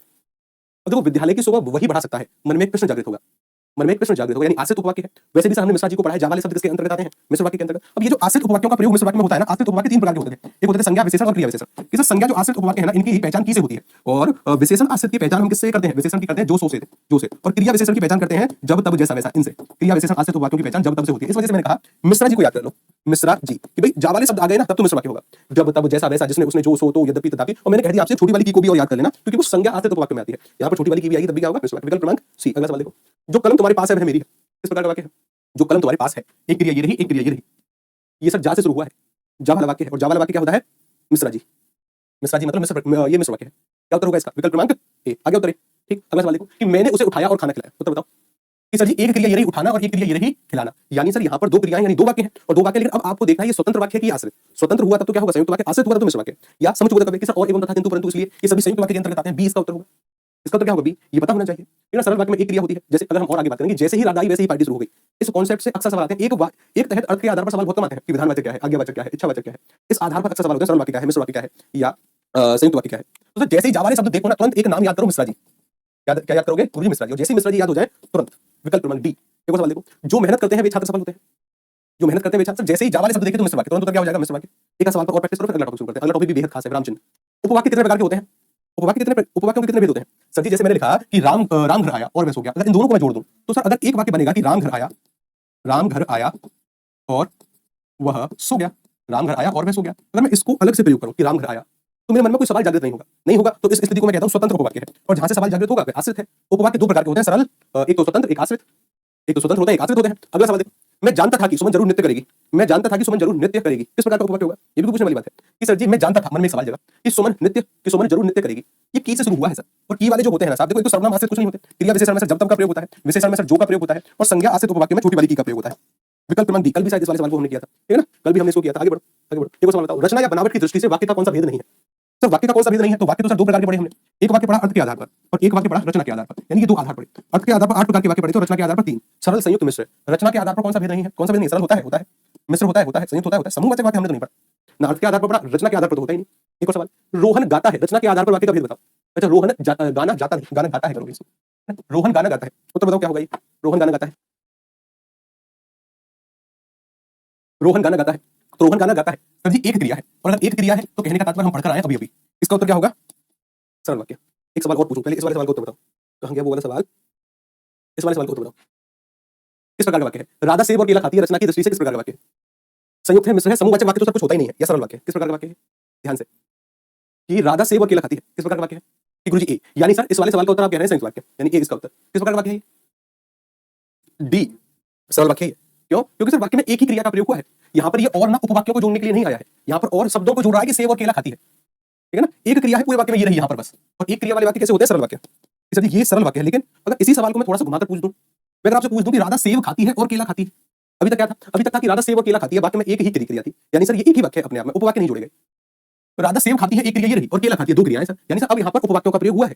इस बड़े वाले वाक्य के अंतर्गत छोटे छोटे उपवाक्य प्रयोग किए गए हैं, और जो कि समुच्चयबोधक कवियों की सहायता से, यानी स्वतंत्र उपवाक्य है, मतलब अब ये संयुक्त वाक्य है सर एक प्रकार का। विकल्प क्रमांक ए अब इसका उत्तर होगा, ध्यान रखना, घबराना नहीं है। एक और सवाल देखो, श्याम मूर्ख नहीं बल्कि बुद्धिमान है, 3 चॉकलेट वाला सवाल। इस सवाल का उत्तर बताने वाले को मेरी तरफ से 3 चॉकलेट। अच्छा सवाल है, ध्यान से उत्तर करिएगा, कोई जल्दबाजी नहीं। क्या सवाल है कि श्याम मूर्ख नहीं बल्कि बुद्धिमान है, श्याम मूर्ख नहीं बल्कि बुद्धिमान है। तो मैं आपसे क्या बता रहा हूं, मैं आपको क्या कह रहा हूं? मैं आपसे कह रहा हूं कि संयुक्त वाक्य, सरल वाक्य, मिश्र वाक्य की समूह वाला वाक्य है। किस प्रकार का वाक्य है? इस प्रकार का वाक्य है कि भाई श्याम मूर्ख नहीं बल्कि बुद्धिमान है। तो सर देखो, एक मूर्ख नहीं है बल्कि बुद्धिमान, यहाँ पर बल्कि का प्रयोग किया गया है सर, और बल्कि ना समुच्चयबोधक कव्य है।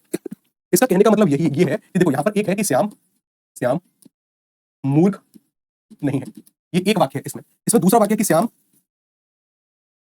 बुद्धिमान है। इन दोनों वाक्यों को इस योजक चिन्ह की सहायता से जोड़ा गया। ये श्याम मूर्ख नहीं है बल्कि बुद्धिमान है, ये दो स्वतंत्र उपवाक्य है। संयुक्त वाक्य ये एक प्रकार का, ये जा वाला शब्द नहीं है कि इसको मिश्र वाक्य आप कर दो, संयुक्त वाक्य है। क्या है संयुक्त? अगला सवाल, यह सब तब हुआ जब मैं घर पर नहीं था, यह सब तब हुआ जब मैं घर पर नहीं था, यह सब तब हुआ जब मैं घर पर नहीं था। कहने का तात्पर्य कि सर जी ये आश्रित उपवाक्य मिश्रा जी हमने पढ़े तो हैं, जा वाले शब्द मिश्रा जी को पढ़ा है सर, जा वाले शब्द हमने खूब पढ़े हैं, और छोटी वाली की जब तब जैसा वैसा जिसने उसने जो सो तो छोटी वाली की। विकल्प क्रमांक सी। अगले वाले टॉपिक पर चलें, अगले वाले टॉपिक पर चलें।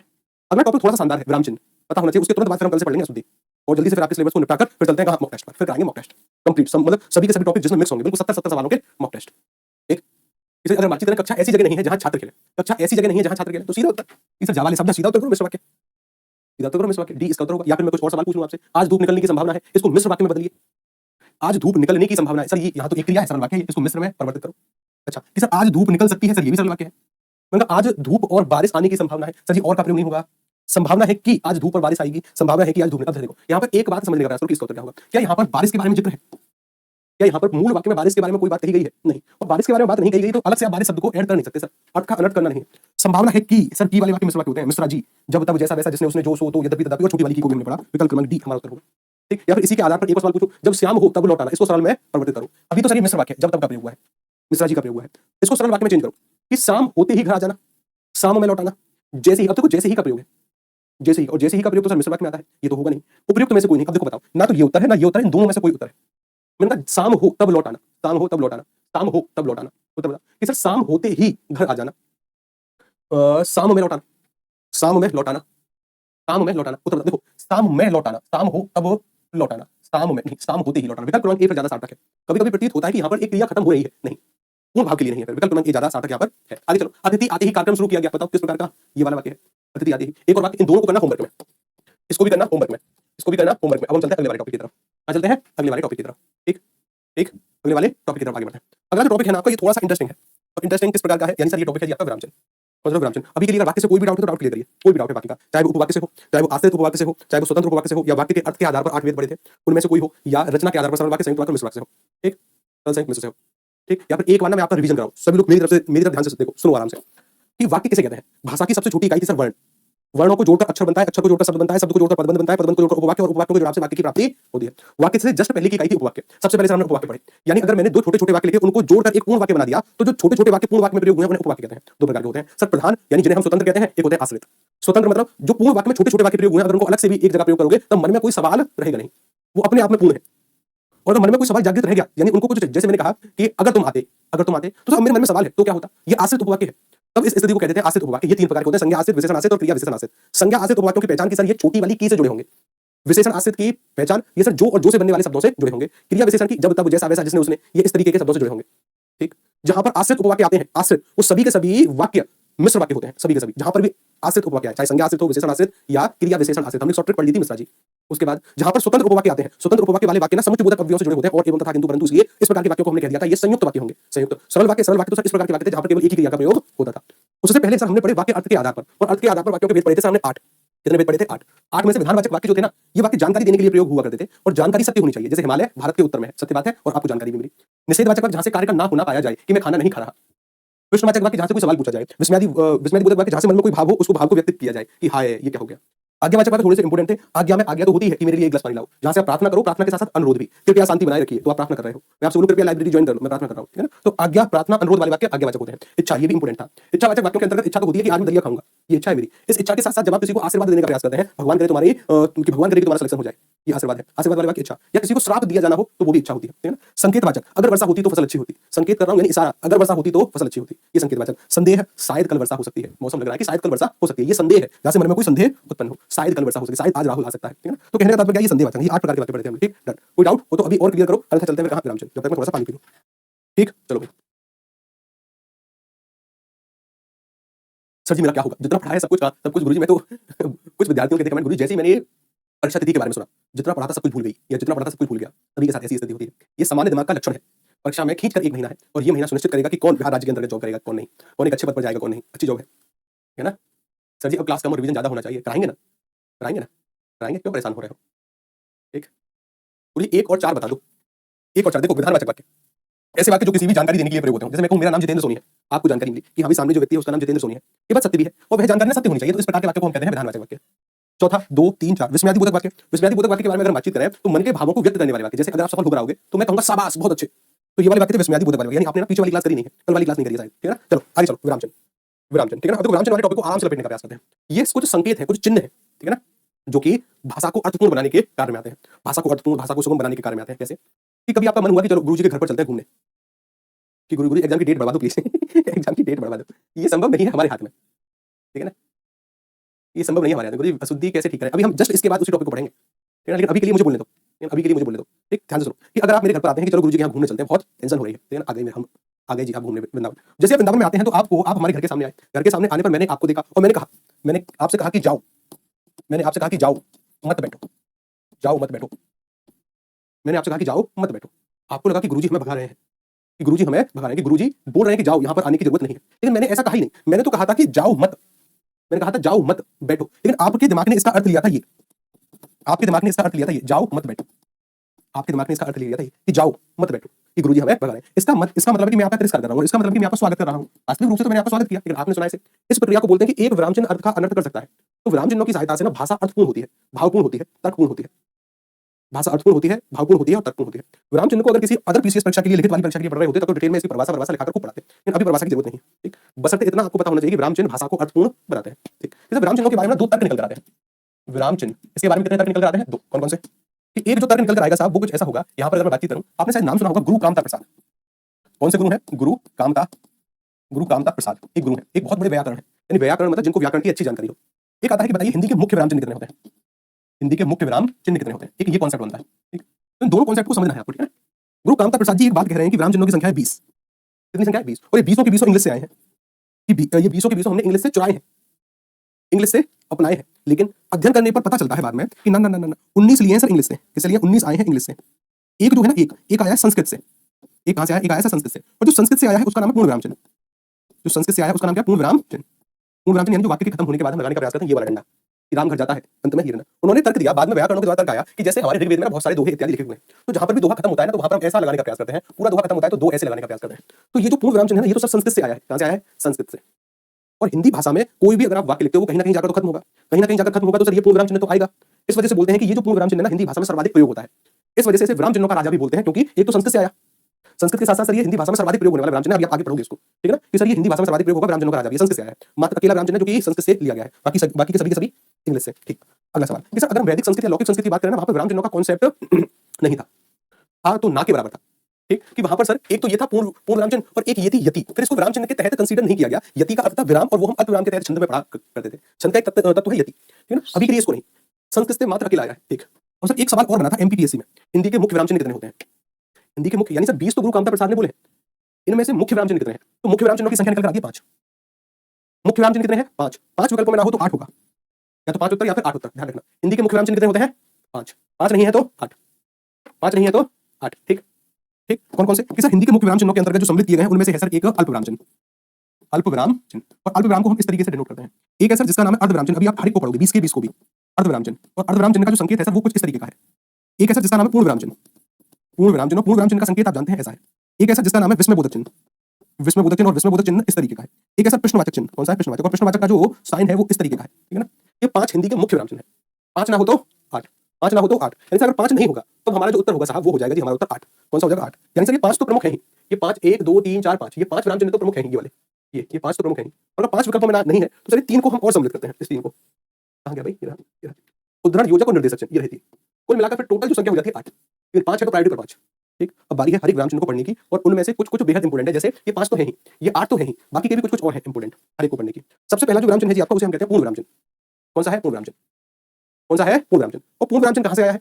संस्कृत से। हिंदी में कहां पर प्रयोग होगा? वाक्य के अंत में। वाक्य के अंत में क्यों? जहां पर वाक्य अपनी अंतिम सांसें लेता है, जहां पर वाक्य खत्म होता है वहां पर पूर्ण विराम चिन्ह का प्रयोग होता है, वहां पर पूर्ण विराम चिन्ह का प्रयोग होता है। जहां पर वाक्य के तार टूटते हैं, तार मतलब कि सर कोई वायर थे क्या? नहीं, वायर से मतलब नहीं है, जहां पर वाक्य खत्म होता है वहां पर इसका प्रयोग होता है। तो परीक्षा कई बार इन नामों को भी संदर्भित करती है कि जहां पर वाक्य के तार टूटते हैं वहां किस विराम चिन्ह का प्रयोग होता है? पूर्ण विराम चिन्ह का। कहां से आया है? संस्कृत से। कहीं ना कहीं तो वाक्य खत्म होगा, कहीं ना कहीं वाक्य खत्म होगा तो इसका प्रयोग होगा। ये सर्वाधिक प्रयोग होने वाला विराम चिन्ह है हिंदी भाषा में। ऐसा विराम चिन्ह जो सर्वाधिक प्रयोग होता है वो पूर्ण विराम चिन्ह। इसी को विराम चिन्ह का राजा भी कहते हैं। क्या कहते हैं इसको? विराम चिन्ह का राजा या सर्वश्रेष्ठ विराम चिन्ह इसी को कहते हैं। क्या कहते हैं इसी को? सर्वश्रेष्ठ। क्यों सर्वश्रेष्ठ कहने के पीछे का तर्क ये है कि क्योंकि संस्कृत से आया है, इस वजह से हमने सर्वश्रेष्ठ इसको कह दिया सर्वश्रेष्ठ विराम चिन्ह। ठीक, संस्कृत से क्यों? जैसे मैंने कहा रहीमन पानी राखी है, पानी सब सून, पानी गई ना उबरे मोती मनसून, तो सर अंत में इसका प्रयोग संस्कृत से आ गया। ठीक, इसके लिए बस एक तथ्य, ये प्रयोग होगा जहां पर वाक्य खत्म हो जाए। एक सवाल था उत्तर प्रदेश की परीक्षा थी सर जूनियर एडिट की, वहां पर था कि हिंदी के पूर्ण विराम चिन्ह की तर्ज पर इंग्लिश में किस विराम चिन्ह का प्रयोग होता है? कि अगर कि हिंदी के पूर्ण विराम चिन्ह की तर्ज पर इंग्लिश की बात करें, हिंदी का जहां पर वाक्य खत्म होगा तो सर पूर्ण विराम चिन्ह आएगा, इंग्लिश का जहां पर खत्म होगा तो फुल स्टॉप। ध्यान रखना कि ये फुल स्टॉप हमारी हिंदी का है ही नहीं, हमने ग्रहित ही नहीं किया, बस यही एक विराम चिन्ह जो कि हमने इंग्लिश से नहीं लिया, इसकी जगह सर हमारे पास पहले से था ये, बाकी सब कुछ ठीक है ना। ध्यान रखना। ठीक, आगे चलें, आगे बढ़े। ठीक, फुल स्टॉप हमारी हिंदी का नहीं है। ठीक, अच्छा एक और सवाल, उसके बाद आता है अर्ध विराम चिन्ह। इसको ध्यान से समझने का प्रयास करना है, ध्यान से। जैसे मानकर चलिए कि मैं आपसे कहूं कि मुझे संज्ञा की परिभाषा बताओ कि संज्ञा किसे कहते हैं, तो आपने एक परिभाषा लिखी कि गुरु संज्ञा कि सर इस पूरे ब्रह्मांड में जिस भी वस्तु को हम देख सकते हैं या ऐसा कोई नाम जिसका हमारे मन से अनुभव हो सकता है, ऐसा कोई भाव अगर उसका कोई नाम है उसे संज्ञा कहते हैं। आपने लिखा उसे संज्ञा कहते हैं, उसे संज्ञा कहते हैं, आपने ये लिखा। और जैसे ही आपने है लिखा तुरंत आपने पूर्ण विराम चिन्ह का प्रयोग किया। फिर लिखा सर आपने कुछ एग्जांपल, क्या लिखा आपने? जैसे जैसे सर राम एक संज्ञा है, दुख एक भाववाचक संज्ञा है, या गांधी जातिवाचक संज्ञा है, ठीक है ना। और आपने लिखा सर यहाँ पर आदि, क्या लिखा? आपने आदि लिखा। आप समझ रहे हैं कि आपने वाक्य सही लिखा है, छुट्टी चाहिए, रुको जरा, थोड़ा सा रुको बस। कि सर आपको लगा कि आपने ये वाला वाक्य सही लिखा है लेकिन सही वाक्य नहीं है। क्यों? क्योंकि सर आपने यहाँ पर पूर्ण विराम चिन्ह का प्रयोग किया जो दर्शा रहा है कि आपका वाक्य यहीं पर खत्म। अगर आपका वाक्य यहीं पर खत्म हुआ है तो इससे संबंध में आप फिर आगे बात क्यों कर रहे थे? ये एग्जांपल ना इसी वाक्य से संबंधित है, ये जितने भी उदाहरण है वो इसी वाक्य से संबंधित है, यानी अभी आपका वाक्य खत्म नहीं हुआ तो सर यहाँ पर ये पूर्ण विराम चिन्ह का प्रयोग होगा ही नहीं। यहाँ पर सर पूर्ण विराम चिन्ह का प्रयोग होगा ही नहीं, तो सर यहाँ पे फिर होगा अर्ध विराम चिन्ह का प्रयोग कि आपका वाक्य आधा खत्म हुआ है, फिर सर पूरा वाक्य कहाँ खत्म होगा? यहाँ पर पूर्ण विराम चिन्ह का प्रयोग होगा। ये शुद्ध रूप है, ठीक है ना, ये शुद्ध रूप है। जैसे जहां पर वाक्यांशों को भी जोड़ने के लिए इस वाले विराम चिन्ह का प्रयोग होता है। जैसे मैंने कहा कि मैं नेताजी के घर गया, मैं नेताजी के घर गया, मैं नेताजी के घर गया, ठीक है साहब। अगर मेरा वाक्य यहीं पर खत्म होता है तब तो ये, लेकिन अगर मुझे इसी के संबंध में आगे बात चलानी है तब पूर्ण विराम चिन्ह का प्रयोग नहीं होगा। अच्छा, तो मैंने लिखा कि मैं नेताजी के घर गया, उनसे मुलाकात हुई, अगर मेरा वाक्य यहाँ भी खत्म हो गया तब भी पूर्ण विराम चिन्ह। खत्म नहीं हुआ तो साथ खाना खाया, अगर यहाँ पर भी वाक्य खत्म हो गया तब तो पूर्ण विराम चिन्ह। यहाँ भी नहीं हुआ है तो बातचीत हुई लेकिन काम नहीं हुआ, यहाँ पर वाक्य खत्म हुआ तो मैंने यहाँ पर पूर्ण विराम चिन्ह का प्रयोग किया। तो सर सर जो हमारे उपवाक्य होते हैं या फिर जो हमारे वाक्यांश होते हैं उनको जोड़ने के लिए भी इसका प्रयोग कई बार होता है, अगर इन्हीं के संदर्भ में बातचीत चलती रहे तो। कल पढ़ेंगे और यहाँ से, ठीक है ना, कल पढ़ेंगे अभी यहाँ से, ठीक है ना, कल पढ़ेंगे यहाँ से और, ठीक है ना। सर जैसे मैंने कहा कि रमेश अपने बच्चों के लिए दिल्ली से कपड़े, आगरा से पेठा, इंदौर से नमकीन और झांसी से खिलौने लाए, यहाँ पर वाक्य खत्म हुआ, लेकिन ये सर हमारा क्या है? ये है जी हमारा अर्ध विराम चिन्ह, ठीक है ना। कल पढ़ेंगे इसको। अभी कोई डाउट है तो पूछो, ठीक है। चलो छुट्टी होगी, आप एग्जाम देने चलो। अरे नहीं अभी नहीं है, जाओगे मुझे पता है आप, लेकिन अभी नहीं जाओगे, पहले बस 4-5 दिन में आपका पाठ्यक्रम खत्म कराएं वो पाठ्यक्रम खत्म कराने के बाद फिर कराएंगे आपकी प्रैक्टिस, ठीक है ना, फिर कराएंगे आपकी प्रैक्टिस। ठीक, जितने भी आपके बाकी के सब्जेक्ट है ना, एक क्लास तो फिर हिंदी वाले टाइम पर आएगी, 4-5 दिन में हिंदी वाली क्लास खत्म होगी, फिर यहाँ पर आपकी एक क्लास आएगी। रही बात प्रैक्टिस की, तो प्रैक्टिस की मैंने टीम को बोल दिया है कि आपको इंग्लिश की प्रैक्टिस करनी है, और बाकी के हिंदी की प्रैक्टिस तो हम आपको खूब कराएंगे, खूब, ठीक है ना, करिए बस आप। थोड़ी हार्ट ब्रेक हो गया चलिए प्लीज गाइड कर दीजिए रिवीजन कैसे करना है। 7-14 के साथ देखो, अब क्या है, अब तो आपको कम से कम 2 घंटे के लिए डेली रिवीजन करना है। जो भी टॉपिक आपने पढ़ा है ना, सबको लपेटने का प्रयास करिए 1/10 समय में। ऐसा नहीं कि कोई टॉपिक सर अगर हमने 3 घंटे में पढ़ा तो रिवीजन करते समय सर 6 घंटे में हम उसका रिवीजन कर रहे हैं, नहीं, 1/10 समय। 1 घंटे का टॉपिक 1/10 समय में रिवाइज होता है। बस दिमाग को सरसरी निगाहों से उसको दिखाना पड़ता है कि हाँ भाई हमने ये भी पढ़ा है और ये ऐसे होता है। दिमाग की कैचिंग पावर बहुत ज्यादा है, हर चीज उसको फिर याद होती है। यानी 1 घंटे के टॉपिक को 6 मिनट, 15 मिनट, 10 मिनट में रिवाइज करिए तुरंत, ठीक है ना। ठीक गुरुजी, आप प्रे करिए एग्जाम निकल जाए, हम बिल्कुल करेंगे सभी के लिए, ठीक है ना। लेकिन मेहनत आपको करनी है। जो भी विद्यार्थी घर से रहकर पढ़ रहे हैं, अब थोड़ा बहुत सजग रहिए, रात में पढ़ने की आदत डालो, ठीक है ना, जितना भी समय आप निकाल पा रहे हो। फिर कल मिलते हैं, कल, तब तक के लिए नमस्कार, राधे राधे, जय हिंद।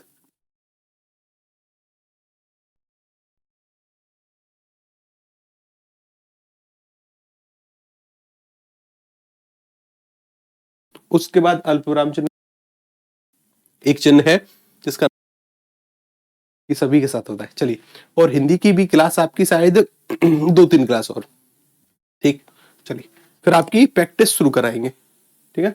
चलिए, तो सर हम पढ़ रहे थे विराम चिन्ह, ठीक है, क्या पढ़ रहे थे, विराम चिन्ह। विराम चिन्हों में सर हमने पूर्ण विराम चिन्ह को पढ़ा, हर एक चीज देखी, आगे बढ़ो। अर्धविराम चिन्ह को पढ़ा, अर्धविराम चिन्ह के बाद एक चिन्ह है जिसका नाम है अल्पविराम चिन्ह। अल्पविराम चिन्ह के बारे में बस हमें थोड़े बहुत नियम ध्यान में रखने हैं। कैसे कि सर अल्पविराम चिन्ह ये है जो कि अल्प समय रुकने के लिए प्रयोग होगा, और इसके साथ साथ ना ये कहाँ कहाँ प्रयोग और होगा। ऐसे कोई वाक्य जो कि सर हाँ या नहीं से शुरू होने वाले होते हैं, तो हाँ और नहीं के बाद अल्पविराम चिन्ह आएगा। जैसे मैं कहूँ हाँ लिख सकता हूँ, तो हाँ से वाक्य शुरू हुआ, उसके बाद अल्पविराम चिन्ह का प्रयोग होना अनिवार्य है। नहीं से कोई वाक्य शुरू हुआ कि नहीं यह काम नहीं हो सकता, तो सर इसके बाद अल्पविराम चिन्ह का प्रयोग। हाँ और नहीं से शुरू होने वाले वाक्य अल्पविराम चिन्ह से होंगे, ठीक है सर। एक ही प्रकार के कई शब्दों के प्रयोग होने पर मैं कहूँ राम, मैं कहूँ अगर राम, मैं कहूँ श्याम, मैं कहूँ मोहन, गीता और सीता बाजार जा रहे हैं, बाजार जा रहे हैं, ठीक है ना। तो ध्यान देना कि सर एक समान प्रवृत्ति के नामों के रिपीटेशन में इसका प्रयोग होता है। जैसे मैंने राम के बाद श्याम का प्रयोग किया तो अल्पविराम चिन्ह, अल्पविराम चिन्ह, और अंतिम वाला जो नाम होता है उससे पहले और का प्रयोग होता है।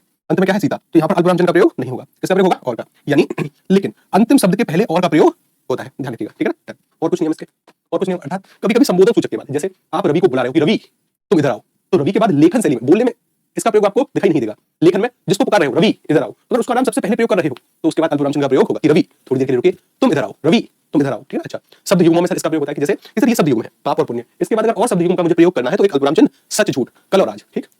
पत्र के अभिवादन में, पत्र लेखन हम सबसे आखिर में पढ़ेंगे, उसके कुछ बिंदु, ठीक है ना। संभव है कि एक सवाल पत्र लेखन से आपसे पूछते हैं। देखो जरा पत्र के अभिवादन में कैसे कि सर पत्र के अभिवादन कि सर अगर आप किसी को संबोधित करते हो ना महोदय नाम से, तो उसके बाद अल्पविराम चिन्ह का प्रयोग होता है। पूज्य पिताजी, भवदीय, मान्यवर, उनके बाद अल्पविराम चिन्ह का प्रयोग किया जाता है संबोधन करते समय। क्रिया विशेषण वाले उपवाक्यों में कि सर आप महात्मा बुद्ध को संबोधित कर रहे हो तो अल्पविराम चिन्ह का प्रयोग यहाँ, ये क्रिया विशेषण है, ठीक है ना, क्रिया विशेषण। यहाँ पर अल्पविराम चिन्ह का प्रयोग इसके साथ सबसे जो इसका महत्वपूर्ण बिंदु है वो ये है, किसी भी वाक्य में अगर किंतु आ जाए, परंतु आ जाए, क्योंकि आ जाए, इसलिए आ जाए आदि इस तरीके के समुच्चय बोधक अव्यय अगर जुड़े हों, इनसे पहले अल्पविराम चिन्ह का प्रयोग होना अनिवार्य है। इसलिए आया इससे पहले अल्पविराम चिन्ह, आज मैं बहुत थका हूं, अल्पविराम चिन्ह, इसलिए विश्राम करना चाहता हूं, परंतु आया उससे पहले अल्पविराम चिन्ह। यहाँ पर इसका प्रयोग हमने किया, ठीक। डन। तारीख के साथ इसका प्रयोग अत्यधिक जरूरी है, खासकर बिहार के विद्यार्थियों के लिए। देखो अगर आपने कोई भी सरकारी पत्र भरा है या फिर कोई भी सरकारी फॉर्म भरा है, कोई ऑफलाइन वैकेंसी भरी है, कभी ऑफलाइन फॉर्म कभी भरे हैं, 90% ऑफलाइन फॉर्म, क्योंकि हमारे भी बहुत सारे लोग हैं, फ्रेंड हैं, छात्र हैं, क्योंकि अलग अलग डिपार्टमेंट में है दिल्ली, सभी का लगभग लगभग मुख्यालय दिल्ली है। तो कोई भी अगर ऑफलाइन फॉर्म अगर आप भरोगे ना, ज्यादातर वो पत्र दिल्ली के लिए ही होते हैं, दिल्ली ही वो आते हैं। वो हमसे बोलते हैं कि 99% 99 नहीं, अप्रॉक्स 90% के आसपास जो फॉर्म उनके पास आए हैं उनके वो कभी एडमिट कार्ड ही नहीं भेजते। क्यों? एक कारण से कि सर जी वो फॉर्म ना भरे ही गलत तरीके से होते हैं। आप एक सरकारी जॉब के लिए ऑफलाइन फॉर्म भर रहे हो और फॉर्म के भरने की तिथि या हर एक चीज एक निश्चित क्रम में होती है। जैसे मानकर चलिए लगभग 40% जो फॉर्म है ना वो डेट की वजह से गलत होते हैं, लगभग। कि विद्यार्थियों को डेट लिखना नहीं आता कि सरकारी कार्य में डेट कैसे लिखते हैं। जैसे मान लीजिए आज डेट है 5 तारीख, तो आपने लिखा कि गुरुजी 5 महीना कौन सा है, 12 सन 2025। अगर इस तरीके से किसी सरकारी कार्य में डेट लिख रहे हो ना तो सबसे वाहियात तरीका है डेट का, ठीक है ना। इस तरीके से कभी सरकारी फॉर्म में डेट नहीं मेंशन होती ऑफलाइन में, तो या बहुत सारे विद्यार्थी इस तरीके से ये दोनों तरीके मान्य है, दोनों तरीके सरकारी कार्य के लिए अमान्य है। डेट लिखने का एक निश्चित प्रारूप होता है पत्र लेखन में। जैसे मानते हैं आज 5 तारीख है तो 5 को तो लिखो अंक में, महीना कौन सा है दिसंबर, उसको लिखो शब्दों में, उस महीने के बाद अल्पविराम चिन्ह आना अनिवार्य है, उसके बाद तिथि का मतलब सन का उल्लेख। ये जो तिथि लिखने का तरीका है ना ये सरकारी माध्यम है, पत्र लेखन। अब ये ऐसी बात नहीं है कि गुरुजी मैं अब कि मैं अपने मन से इनको बोल रहा हूं ना। एक संस्था केंद्रीय हिंदी समिति, केंद्रीय हिंदी समिति, और केंद्रीय हिंदी समिति ना मानकीकरण प्रस्तुत करती है और उस मानकीकरण में यही उल्लिखित है, ठीक है ना, कि सरकारी कार्य में तिथि का उल्लेख इस आयाम पर होगा। तो दिनांक लिखते समय अल्पविराम चिन्ह का प्रयोग होता है, ठीक। या एक संस्थान और है केंद्रीय हिंदी संस्थान, केंद्रीय हिंदी संस्थान, और केंद्रीय हिंदी संस्थान का मुख्यालय आगरा और केंद्रीय हिंदी समिति का है नई दिल्ली, ठीक है ना। तो इसका भी यही कार्य है कि सरकारी तंत्र में कैसे हिंदी का प्रयोग होगा ये सुनिश्चित करना। इसका मुख्यालय कहाँ है, आगरा, उसका मुख्यालय कहाँ है, नई दिल्ली, नई दिल्ली, ठीक है ना। तो सर दिनांक में अल्पविराम चिन्ह का प्रयोग। कुछ और बेहद इंपॉर्टेंट चिन्ह जिनके बारे में बस समझ लो, ठीक है ना। कुल मिलाकर कितने होते हैं, 22। 22 नहीं 20, ठीक है ना। कि सर जी ये पूर्ण विराम चिन्ह, अर्धविराम चिन्ह, अल्पविराम चिन्ह, प्रश्नवाचक चिन्ह, जहां पर सवाल पूछा जाएगा, विस्मयादि बोधक चिन्ह का प्रयोग कहां होगा, जहां पर मन के भाव को व्यक्त करना हो। उद्धरण चिन्ह एक इंपोर्टेंट चिन्ह है। देखो एक चिन्ह है जिसे हम कहते हैं उद्धरण, उद्धरण इसे ही कहा जाता है अवतरण, अवतरण चिन्ह, ठीक है ना। दो प्रकार का होता है, दो प्रकार का कैसे, पूरा ध्यान बोर्ड पर। एक होता है एकहरा, कमेंटों को थोड़ी देर के लिए रोको, ठीक है ना। और एक होता है दोहरा, क्या होता है एकहरा और दोहरा। अगर एकहरे के बारे में बातचीत करें तो एकहरे का इस तरीके से चिन्ह है, पहले 6 का सा आंकड़ा, पहले 6 का सा आंकड़ा फिर 9 का सा आंकड़ा। दोहरे का चिन्ह होता है इस तरीके से, ठीक। अशुद्धियों में भी खूब सवाल आएंगे। एकहरे का प्रयोग होता है किसी शब्द पर बल देने के लिए, जैसे मैंने कहा मुझे संज्ञा की परिभाषा लिखो। आपने कहा कि इस पूरे ब्रह्मांड में जितने भी नाम हैं उन्हें संज्ञा कहते हैं, और नाम शब्द पर आपको ना एक्स्ट्रा बल देने का प्रयास करना है, तो आपने इसको एकहरे उद्धरण चिन्ह बंद किया। किसी शब्द पर बल देने या किसी व्यक्ति के उपनाम लिखने के लिए इसका प्रयोग होता है। जैसे मेरा नाम क्या है, मेरा नाम जितेंद्र सोनी, लेकिन जब मैं मेरे घर जाऊंगा ना तो कोई मुझे जितेंद्र सोनी कहेगा नहीं। माता पिता कहेंगे कि अरे जीतू एक गिलास पानी दे दे, तो सर जीतू मेरा नाम नहीं है, जीतू मेरे नाम के सर्वाधिक समीप है, यानी मेरा उपनाम है। किसी भी व्यक्ति के उपनाम हमेशा एकहरे उद्धरण चिन्ह में आते हैं, हमेशा। जैसे बालकृष्ण शर्मा, उनका उपनाम नवीन है।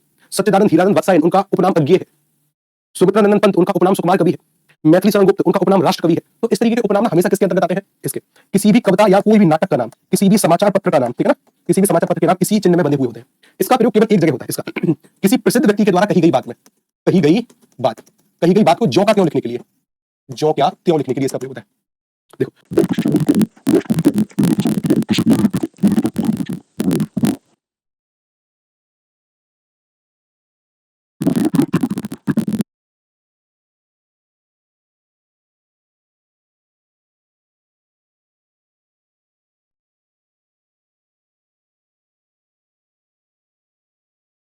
और लिखने के लिए इसका प्रयोग होता है।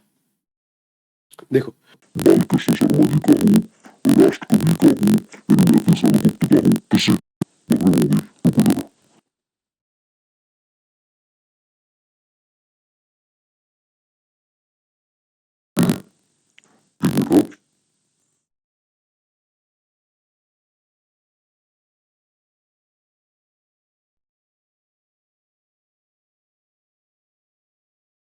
हो जाएगी सब कुछ ठीक। अब जरा देखिएगा फिर से रुक गए और बोलो, किसी ना किसी ने तो स्टैचू बोला है मुझे कि गुरुजी स्टैचू।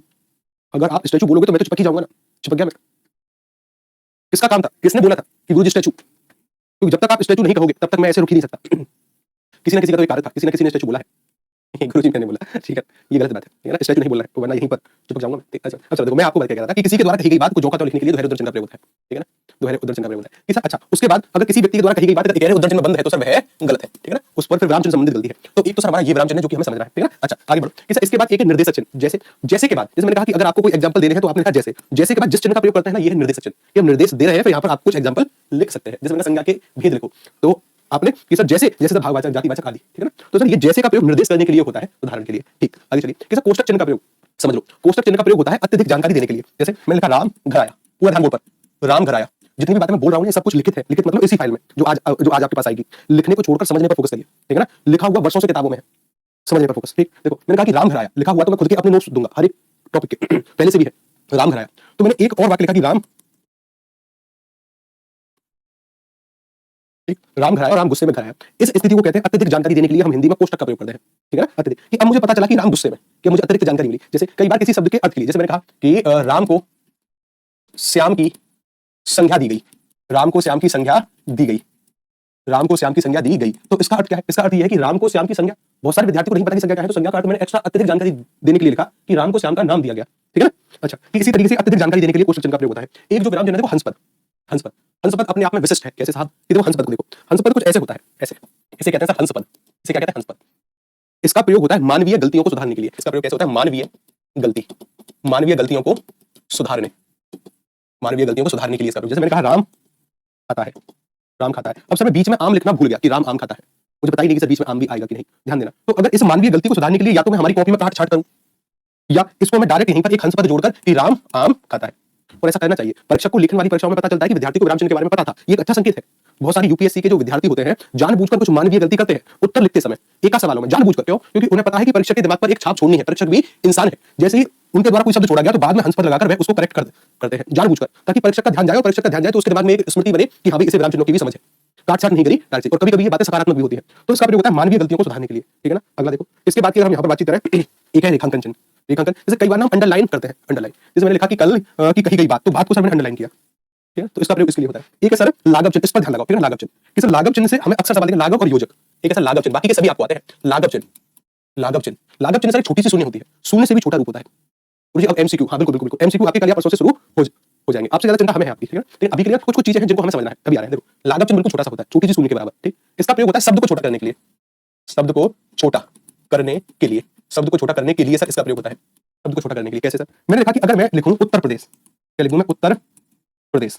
अब मुझे बार बार उत्तर प्रदेश मेंशन करने के लिए या तो सर मैं ऐसे ही लिखूं या फिर सर मैं शब्द को छोटा कर दूं, कैसे? और मैंने उत्तर प्रदेश कर दिया ऐसे। तो ये जो जीरो का सा प्रयोग है ना, ये प्रयोग होता है लाघव चिन्ह के लिए। एक परीक्षा में इससे गलती वाला सवाल बना कि राहुल बीए उत्तीर्ण करके आया है, और बीए को इस तरीके से लिखा, गलत था। क्यों? क्योंकि सर उसने अगर बीए करी है, आपने बैचलर को छोटा किया है तो आर्ट्स को भी छोटा करिए, अब सही है बीए कि उसने बीए करी है। जैसे किसी ने बीएससी करी है तो सर मतलब उसने बैचलर ऑफ साइंस करी है, तो बैचलर को छोटा किया और फिर साइंस को भी हमें छोटा करना होता है। जैसे कहीं कहीं पर मुझे बार-बार पंडित लिखने की आवश्यकता पड़ती है, पंडित, ठीक। तो सर पंडित को आप इस तरीके से भी लिख सकते हैं, लो भाई पंडित। डॉक्टर को सर आप इस तरीके से भी लिख सकते हैं। तो इसका प्रयोग ये है लाघव चिन्ह, शब्द छोटा करने के लिए प्रयोग होता है। प्रत्येक शब्द को छोटा करने के बाद उसके बाद इस छोटी सी शून्य का प्रयोग होता है। पूरी तत्सम सद्भव, आपसे ज्यादा चिंता है मुझे, ठीक है ना। मुझे सब लगभग पता है कि क्या करना है, लेकिन अभी के लिए जो चल रहा है ना, कृपया करके इसको समझने का प्रयास करो, ठीक है ना। तत्सम हुए, तद्भव हुए, हर एक चीज हुई, अशुद्धि हुई, हर एक टॉपिक की जिम्मेदारी मेरी। परेशान क्यों हो रहे हो? हम है ना अभी यहाँ, ठीक है ना। अभी के लिए तो कृपया करके यहाँ ध्यान लगाओ, क्योंकि ठीक है हर एक टॉपिक पढ़ेंगे चाहे उससे कितने भी सवाल है, लेकिन अभी के लिए जो टॉपिक चल रहा है ना, ये भी बेहद जरूरी है, ठीक है ना। ये भी बेहद जरूरी है। अब जो टॉपिक एक दो दिन के बाद शुरू होगा या कल से शुरू होगा या परसों से होगा, उसके चलते वर्तमान के टॉपिक का क्यों नाश करें, ठीक है ना। अच्छा देखो, ये है उत्तर प्रदेश, ठीक है। उत्तर प्रदेश तो सर हमने इसको छोटा किया, ठीक है ना। ठीक ठीक, चलिए आगे चलते हैं। इसके बाद सर एक और जो विराम चिन्ह है ना, उसे हम कहते हैं, एक तो लोप चिन्ह और एक है जी हमारा कहां गया योजक चिन्ह, किधर गया जी? ये है योजक चिन्ह। एक इसको हमें समझना है। दो विराम चिन्ह है जिनसे अक्सर सवाल होता है और फिर उसके बाद आपको सवालों पर ही लाएंगे। देखो एक ऐसा जिसे हम कहते हैं योजक चिन्ह, योजक चिन्ह। अब देखो इसको ध्यान में रखना, योजक चिन्ह से सीधे फैक्चुअल सवाल आते हैं। कैसे कि योजक जो चिन्ह है आपका, ये प्रयोग देखो एक तो एक छोटा सा ये होता है, इसे बोलते हैं निर्देशक चिन्ह, जो जैसे के बाद आता है। ये है निर्देशक चिन्ह और ये इससे छोटा रूप होता है योजक चिन्ह का।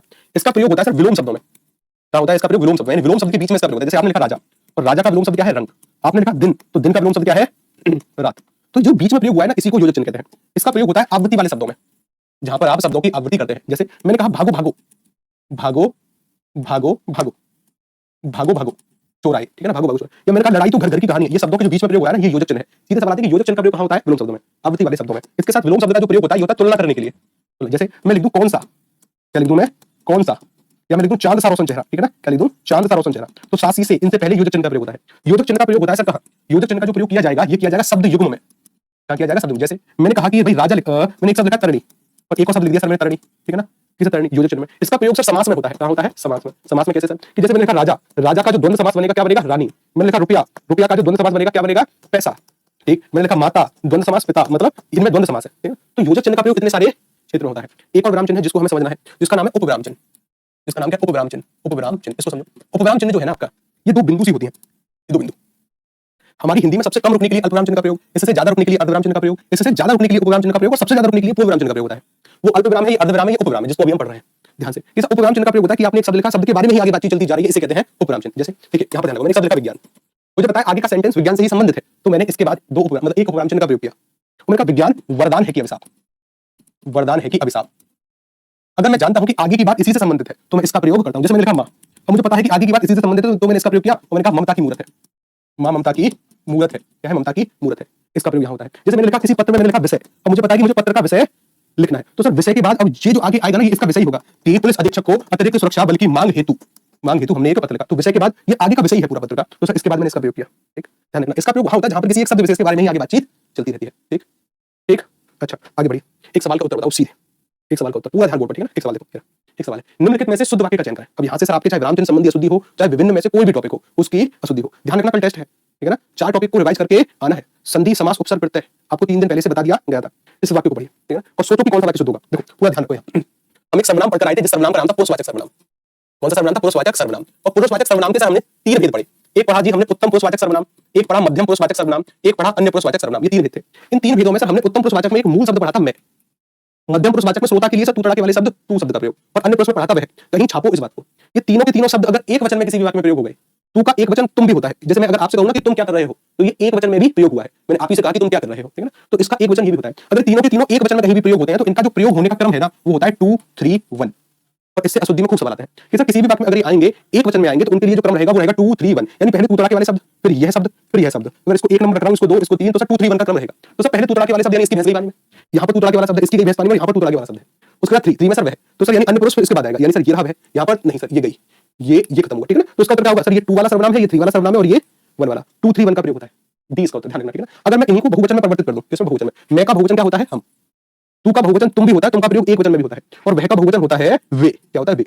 अगर ये बहुवचन में किसी भी वाक्य में प्रयोग होंगे तब इनका क्रम रहेगा 1 2 3। क्या रहेगा? 1 2 3। पूरा ध्यान बोल पर। अगर बहुवचन में कहीं भी प्रयोग हुए तो 1 2 3 1 2। एक वचन में प्रयोग हुए तो 2 1 3 1। और अगर इस तरीके से आए तो बिल्कुल क्रम में ऐसे ही 1 2 3। जैसे देखो एक सवाल को उत्तर दो, सेम वाक्य है, मैंने सर्वनाम को चेंज किया, पहले एक वचन में थे अभी बहुवचन में। उत्तर सोचो क्या होगा?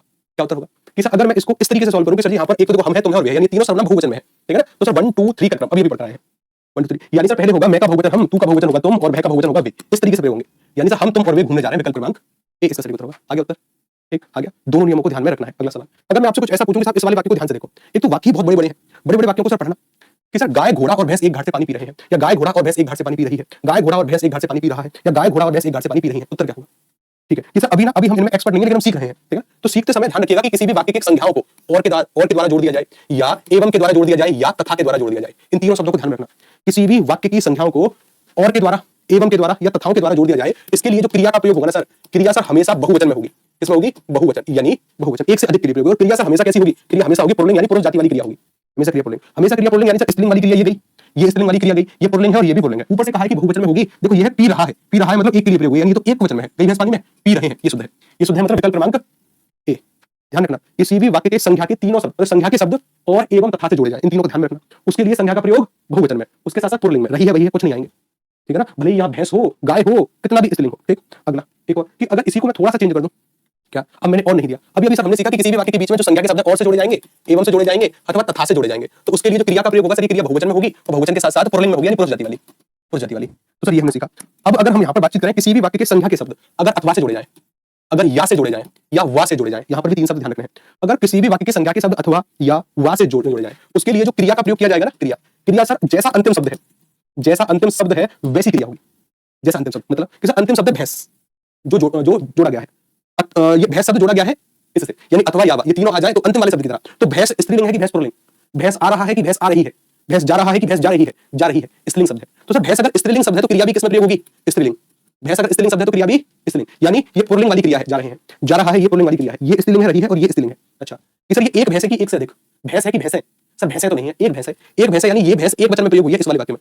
इसमें प्रयोग हुई है सर ये एक वचन में, अगर ये एक वचन में प्रयोग हुई है तो क्रिया किसमें प्रयोग होगी? एक वचन में, यानी सर क्रिया स्त्रीलिंग होगी और एक वचन में होगी। देखो ये क्रिया स्त्रीलिंग है, लेकिन ये बहुवचन है, पी रही है, रही है ये, और ये पी रही है, ये है क्रिया एक वचन में। इसका सटीक उत्तर क्या होगा? इसका सटीक उत्तर होगा विकल्प क्रमांक डी। बात करनी पड़ी, ठीक है ना? ये वो तरीके हैं जो कि अक्सर पीसीएस रिपीट करती है, ठीक है ना? ये वो तरीके हैं जो कि अक्सर पीसीएस रिपीट करती है।